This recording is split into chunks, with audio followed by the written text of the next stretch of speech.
The student centre where I work has a huge boat party at the end of every academic year when exams have finished. 4 hours sailing up and down the River Thames with a DJ whose vinyl collection is stuck in the mid-80s. Every year, without fail, there is some kind of romance brewing. And the lovely thing for me as a priest is to stand in the church 3 or 4 years later as a couple make their wedding vows and remember the first moment they met. One of the reasons that marriage is sometimes hard to discuss is that everyone assumes they know what they are talking about. We might say, great, they've got married, they love each other, they've taken their vows, they've tied the knot. But hang on, lots of people love each other without getting married. People make different kinds of commitments to each other without getting married. What then is the actual meaning of marriage? We can't just assume we all mean the same thing. Let me give you the Christian understanding of marriage. I don't mean the meaning of marriage just for Christians, but marriage as Christians understand it. Here we go in one sentence. Marriage is a public commitment where a man and woman promise to love each other faithfully for the rest of their lives and to be open to the gift of children that may come from their sexual union.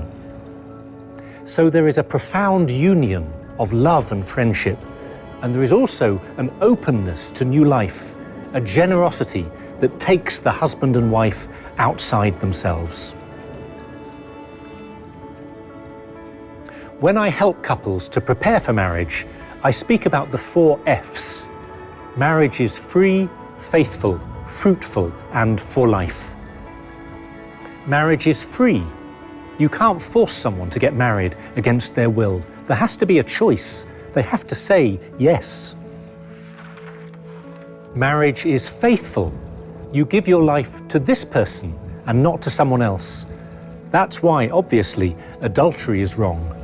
But faithfulness is also about much simpler things, being honest and affectionate, trustworthy and kind, even when things are difficult. Marriage is fruitful. It's open to the gift of children and building a family. Now, a couple can never be sure they will conceive a child, but they can be generous and open to new life in their sexual intimacy. They may try to plan their family using natural fertility awareness, but they will avoid anything that works against their fertility or against their openness to each other, which is what contraception does. And marriage is for life. There is a bond of marriage. The marriage vows bring about something new. A spiritual bond is established, even if someone has no faith, because God blesses the promises that every married couple makes. That bond can normally only be broken by death. This is why marriage is such a big step. It's far more than just a legal document or a temporary commitment. You can see why, in this Christian view, marriage is always between a man and a woman. This is not because of any prejudice or discrimination. In the Christian understanding, there is something distinctive and unique about the relationship between a man and a woman, between male and female. Because this male-female complementarity is what allows for the gift of new life. This is a fundamental part of the meaning of marriage, even if a couple are unable to have children.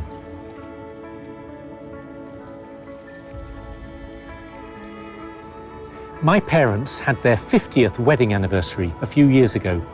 It was funny looking at the black and white photographs of the wedding from 1963. The year of Beatlemania and the Beach Boys. Dad with his thick Michael Caine glasses, Mum with her hair up in a 60s bun. I'm not idealizing them, but I know one thing. Through all the normal ups and downs of marriage and family life, they tried to be faithful to each other and to God, and that's a lot to be grateful for. You don't need to be a Christian, of course, to get married. But when two Christians do get married, this beautiful natural union is transformed into the sacrament of matrimony. The Christian husband and wife are called to love each other with the love of Jesus Christ and to make their home a place of faith. He gives them extra graces to grow in holiness and generosity. This is why marriage is a Christian vocation, because it comes a way of following Jesus Christ as spouses and as parents.